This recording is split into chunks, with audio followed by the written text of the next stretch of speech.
ছেলেটি সিম কার্ডটি ফেলে দিল, যেটা দিয়ে সে তার বাবা মার সঙ্গে শেষবার কথা বলেছিল। তারপর ধীরে ধীরে পাসপোর্ট হাতে নিয়ে বেরিয়ে পড়ল সেই বাড়ি ছেড়ে, যেটা বহু আগেই তার কাছে পর হয়ে গিয়েছিল। তার মা ভেবেছিলেন ছেলে হয়তো এখনো রাগ করে আছে। তিনি ছেলেকে ডাকতে এলেন, কিন্তু ঘরে ঢুকে দেখলেন একটা জরাজীর্ণ বিছানা, একটা পাতলা কম্বল আর ছোট্ট একটা জানালা, এই ছিল তার জগৎ। তখনই মা বুঝতে পারলেন ছেলের জীবন কতটা কঠিন ছিল। কিন্তু তখন অনেক দেরি হয়ে গেছে। ছেলেটিকে বড় করেছেন তার দাদি। বাবা মা সবসময় ব্যস্ত ছিলেন, কখনো ব্যবসা, কখনো ক্লায়েন্ট মিটিং। ছেলেটি শুধু চাইতো তাদের সময়, তাদের ভালোবাসা।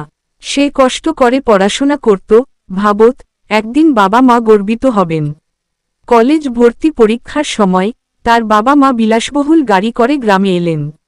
ভাইবোনদের নিয়ে হাসতে হাসতে নামলেন, কিন্তু ছেলেটিকে দেখলেন না। বললেন, তুই বাড়ি যা, আমরা বাকিদের নিয়ে রেস্টুরেন্টে যাচ্ছি। সে শুনতে পেল তারা বলছে, ওর মধ্যে কি আছে? ও তো কখনো আমাদের মতো হবে না।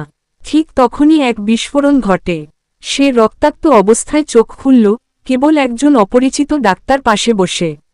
পরে ফোন এল তার মায়ের। সে ভাবল এবার মা বুঝি ভালোবাসেন। কিন্তু কণ্ঠে ভেসে এল, তোর ভাই একটু আহত হয়েছে, ওর খেয়াল রাখিস। তখনই সে বিদেশি এক বিশ্ববিদ্যালয়ে কল করে। সে জানে এবার সে ফিরে যাবে না। তার পরিবার তাকে ফিরিয়ে আনতে চেয়েছিল, আবার তার নাম যোগ করতে চেয়েছিল পদবিতে। বলেছিল, তুই তো পরিবারের উত্তরাধিকারী। কিন্তু সে শুধু বলেছিল, এখন এসবের কোনো মানে নেই। শেষ বিদায় জানালো দাদিকে, একমাত্র যিনি তাকে ভালোবেসেছিলেন। তারপর পাসপোর্ট দেখিয়ে ঢুকে গেল চিরতরে এই ভূমি ছেড়ে।